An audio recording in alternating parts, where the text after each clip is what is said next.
अस्सलाम वालेकुम स्टूडेंट्स। हम लास्ट लेक्चर में इनर प्रोडक्ट स्पेसेस पढ़ रहे थे। ये फंक्शन एनालिसिस का 30th लेक्चर है हमारे पास। तो हमने 29th लेक्चर में सॉरी ये 29th शायद लेक्चर है, सॉरी 30th लेक्चर है। तो लास्ट लेक्चर में हमने इनर प्रोडक्ट डिफाइन किया और इनर प्रोडक्ट स्पेस को डिफाइन किया।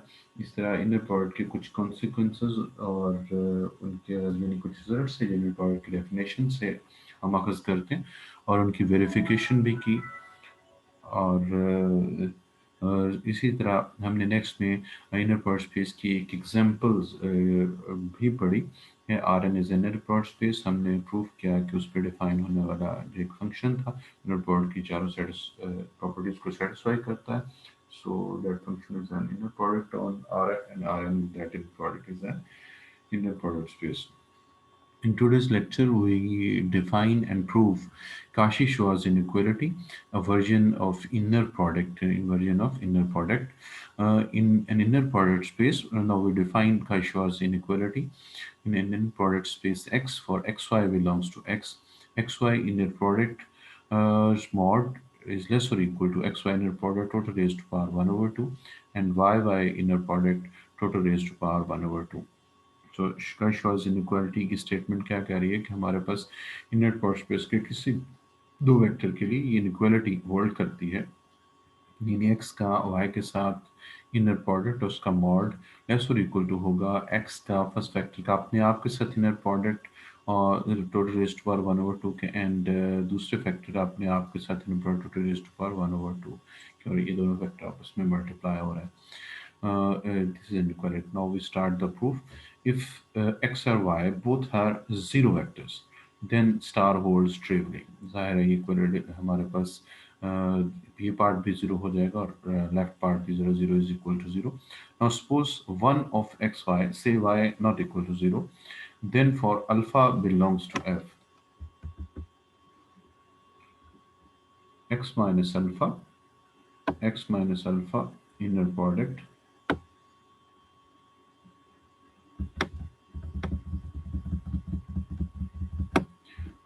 x minus alpha y inner with x minus alpha y inner product is greater or equal to zero. How we write this? How we make this vector?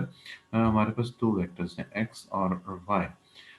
तो scalar जब y के साथ multiply होगा vector के साथ तो ये vector बन जाएगा। हम वेक्टर स्पेस के अंदर inner product space mean is vector space जिस पे इनर प्रोडक्ट डिफाइन किया जाता है। सो वेक्टर स्पेस के अंदर डिस्कशन कर रहे हैं, दिस इज अ वेक्टर और उसका एडिटिव इनवर्स भी हमारे पास होगा। तो minus alpha Y is also vector of X, and x is another vector of x. I will write this is a single vector of x and this is a single vector of x. हम जानते हैं inner product space में अगर किसी भी element का अपने आप के साथ इनर प्रोडक्ट लेना है तो ग्रेटर और इक्वल टू जीरो होता है। जैसे हमने पढ़ा था x inner product is greater or equal to zero. So x minus alpha y is an one vector of x. सो हम इस वेक्टर का अपने आप के साथ अगर इनर प्रोडक्ट लेंगे तो ग्रेटर और इक्वल टू जीरो आएगा। तो इसको हम खोल रहे हैं इनर प्रोडक्ट को। इनर प्रोडक्ट की चार एक्सियम्स और उनसे निकलने वाले और चार पांच छह एक्सियम्स की मदद से देखें। तो ये इधर लीनियर कॉम्बिनेशन है। तो लीनियर कॉम्बिनेशन में क्या होता है, फर्स्ट फैक्टर इसके साथ सेपरेट इनर प्रोडक्ट बना लेता है, सेकंड इसके साथ सेपरेट इनर प्रोडक्ट बना लेता है। तो x का x के साथ इनर प्रोडक्ट, इसी तरह माइनस अल्फा वाई का हमारे पास x माइनस अल्फा वाई के साथ इनर प्रोडक्ट है। तो इसमें एक ही स्टेप में सारे स्टेप सॉल्व किए गए हैं। तो चाहे आप स्टेप बाय स्टेप कर लें या इकट्ठा इसको कर लें, यानी x का x के साथ इनर प्रोडक्ट पहले आएगा, x का x माइनस अल्फा वाई के साथ इनर प्रोडक्ट, और उसको मजीद खोलें तो बन जाता है x इनर प्रोडक्ट और x with minus alpha y inner product like this। फिर आएगा माइनस वाई का x माइनस अल्फा वाई के साथ इनर प्रोडक्ट, अगर उसको खोलें तो वो बन जाएगा minus alpha Y x inner product like this and minus alpha Y inner product like this. No, in the next step x inner product वैसे ही हम रखते हैं प्लस, ये देखें ये हमारे पास माइनस है तो माइनस वैसे यहाँ पे माइनस अल्फा जो है कॉन्जुगेट फॉर्म में बाहर आएगा क्योंकि ये सेकंड फैक्टर में स्केलर है। तो माइनस अल्फा कॉन्जुगेट, तो माइनस तो एज इट इज उस पर तो कॉन्जुगेट का इफेक्ट नहीं होगा, ये अल्फा कॉन्जुगेट की फॉर्म में बाहर आ गया, एक्स वाई इनर प्रोडक्ट बच गया, और यहाँ से माइनस अल्फा वैसे ही आ जाएगा, तो बाहर आ जाएगा क्योंकि ये फर्स्ट फैक्टर में स्केलर मल्टीप्लाई हो रहा है by the axioms of inner product, this is yx inner product बच गया। इस तरह यहाँ से माइनस अल्फा फर्स्ट फैक्टर से आएगा और माइनस अल्फा कंजुगेट दूसरे फैक्टर से आएगा, और माइनस माइनस मल्टीप्लाई होकर प्लस कर देंगे, और बच जाएगा alpha alpha conjugate y bye inner product. In the next step, this is x inner product. Uh, this is minus alpha conjugate xy. No, this is minus alpha conjugate xy inner product minus alpha into xy inner products conjugate। तो ये yx inner product है, अगर इसको जगह change करेंगे तो ये xy inner product का conjugate बन जाएगा, plus this is alpha modulus square y inner product। what is alpha? Alpha is a scalar in generally, जब inner product define inner product space define की जाए और एक्स की फील्ड फिक्स ना की जाए इनर प्रोडक्ट की, तो हम हमारा स्केलर जहाँ से लेते हैं फील्ड को कॉम्प्लेक्स नंबर ख्याल करते हैं, तो complex number multiplied by complex numbers conjugate z multiplied by z conjugate is equal to z mod square। We know from basic complex analysis properties। This is the complex number and this is complex numbers conjugate, यानी z conjugate is equal to z mod square। तो ये हमारी three formation. Now we let alpha is equal to X Y inner product, हम given vectors की मदद से एक scalar हमारे पास कंस्टिट्यूट होता है, एक्स वाई इनर प्रोडक्ट और वाई वाई इनर प्रोडक्ट। अब देखें ये बिल्कुल वेल डिफाइंड है, बिकॉज वाई जीरो नहीं है तो वाई वाई इनर प्रोडक्ट भी जीरो नहीं होगा, ग्रेटर देन जीरो होगा। जनरली हमारे पास किसी एलिमेंट का अपने आप का प्रोडक्ट ग्रेटर और इक्वल टू जीरो होता है, लेकिन जीरो जब हो तो वो एलिमेंट जीरो होता है, इसका मतलब है अगर वाई जीरो नहीं है तो Y Y product greater than zero होगा। तो ये जीरो नीचे वाला फैक्टर जीरो नहीं है, इसका मतलब this is not undefined। So we put alpha is equal to x y inner product or over y y inner product, or scalar over scalar, answer is a scalar। जब inner product apply हो जाता है तो function जो है वो x की field में जाके गिरता है, यानी और फील्ड में हमारे पास मेन सेट क्या है, कॉम्प्लेक्स नंबर का सेट। तो this is something with something inner product in general is a complex number.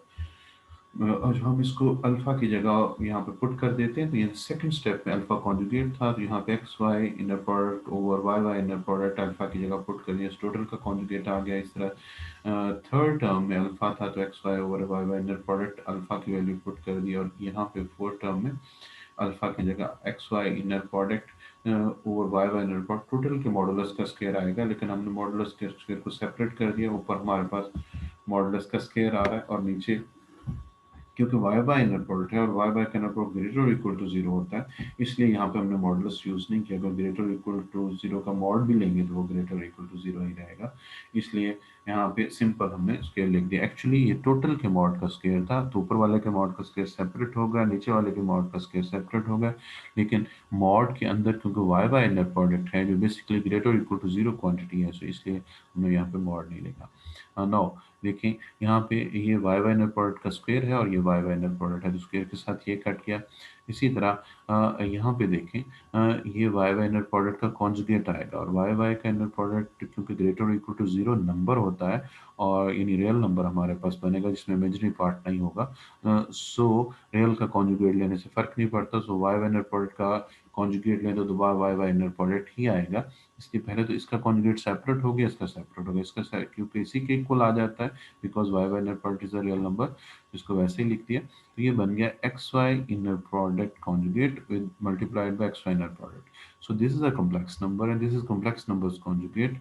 If a complex number multiplied by its conjugate answer is its mod square.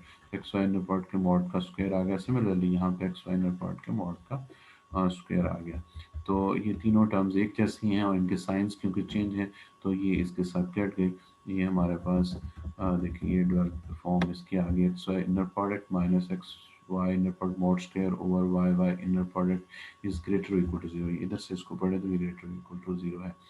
Again हमने जो right इसकी ये वाली term थी इसको right hand side पे ले गए, तो ये हमारे पास X Y inner product greater equal to zero हो गया, X Y inner product total mod rest part two के over Y Y inner product के एक्स वाई इनर प्रोडक्ट के मॉड का स्क्वायर लेस और इक्वल टू हो गया X X inner product multiplied by Y Y inner product की, which by the definition of, ये norm लिखने की ज़रूरत नहीं है, ये हमारे पास आ गया। और अगर हम इधर से स्क्वायर रूट लेंगे तो ये स्क्वायर रूट स्क्वायर से कैंसिल हो जाएगा, तो यहाँ पे 1/2 पार आ जाएगी, इधर भी 1/2 पार आ जाएगी। तो X Y inner product mod is less और equal to X Y inner product raise to power 1/2 Y Y inner product raise to power 1/2। मैं दोबारा रिपीट कर रहा हूँ, यहाँ पे अगर हम स्क्वायर रूट इन दोनों साइड पे अप्लाई कर देंगे तो स्क्वायर रूट के साथ स्क्वायर कट जाएगा और इधर भी 1/2 आ जाएगा और इधर भी इसकी पावर भी 1/2 आ जाएगी, विच इज़ आर काशी-श्वार्ज़ इनइक्वालिटी। तो इससे रिलेटेड पार्ट था। काशी-श्वार्ज़ इनइक्वालिटी में कब स्ट्रिक्ट इनइक्वालिटी होल्ड करती है? इनइक्वालिटी हमारे पास उस वक्त होल्ड करेगी जब y हमारे पास ज़ीरो होगा, या y ज़ीरो होगा, या हमारे पास एक्स माइनस अल्फा वाई, ये देखिए स्टार्ट में तो इक्वलिटी क्योंकि स्टार्ट से ही हमारी प्रोपोजिशन से आ रही है कि this inner product is greater equal to zero. तो अगर अगर ये ज़ीरो हो, इक्वल टू ज़ीरो हो, तो हमारे पास X minus alpha Y inner product equal to zero हो तब हमारे पास at the end equality produce होगी। तो जब किसी एलिमेंट का अपने आप के साथ इनर प्रोडक्ट ज़ीरो हो तो इसका मतलब वो एलिमेंट खुद ज़ीरो है, यानी X minus alpha Y zero होगा। इसी चीज़ को यहाँ पे यूज़ किया जा रहा है। X minus alpha Y is equal to zero. आप नॉर्म की ऑब्जर्वेशन ना लिखिएगा, बल्कि यहाँ पे लिख सकते हैं X minus alpha Y comma X minus equality holds if X minus alpha Y comma X minus alpha Y inner part is equal to zero, and this implies x minus alpha y is equal to 0, this implies x is equal to alpha y। तो जब x equal हो alpha y के, यानी कि x जो हो y का multiple हो, तब हमारे पास काशवाज गारंटी में इक्वलिटी होल्ड करेगी। या फिर हमारे पास y ज़ीरो हो तब हमारे पास इक्वलिटी जो है वो होल्ड करेगी। तो दोनों सूरतों में देखें तो ये दो वेक्टर्स पे मुश्तमिल हमारे पास सेखस की हुई इनइक्वालिटी है। किसी भी नेट प्रोडक्ट स्पेस के दो वेक्टर्स का सेट है एक्स वाई। तो ये दो वेक्टर्स के सेट में या एक वेक्टर ज़ीरो होगा या एक वेक्टर जो है वो दूसरे का मल्टीपल होगा, like this X is a multiple of Y. और ये दोनों चीज़ें इंडिकेट करती हैं with the rules of vector space कि ये सेट जो एक्स वाई ये लीनियरली इंडिपेंडेंट होगा, क्योंकि अगर इसकी सेट ऑफ वेक्टर्स में एक वेक्टर जीरो हो तो वो भी लीनियरली डिपेंडेंट होता है। और या एक वेक्टर दूसरे वेक्टर का मल्टीपल हो तो हम कहते हैं ये सेट लीनियरली इंडिपेंडेंट है। तो इक्वालिटी कब कॉशवार्ज़ क्वांटिटी में होल्ड करती है? जब जिन वेक्टर्स के लिए हम कॉशवार्ज़ इक्वालिटी डिस्कस कर रहे हैं उनका सेट लीनियरली डिपेंडेंट हो, एक वेक्टर दूसरे का मल्टीपल हो या उनमें से एक वेक्टर जीरो हो। तो ये था हमारे पास काशर्स इनइक्वालिटी का प्रूफ और उसके साथ थोड़ी रिलेटेड डिस्कशन। ये था स्टूडेंट आज का लेक्चर का first part. Hope you take care.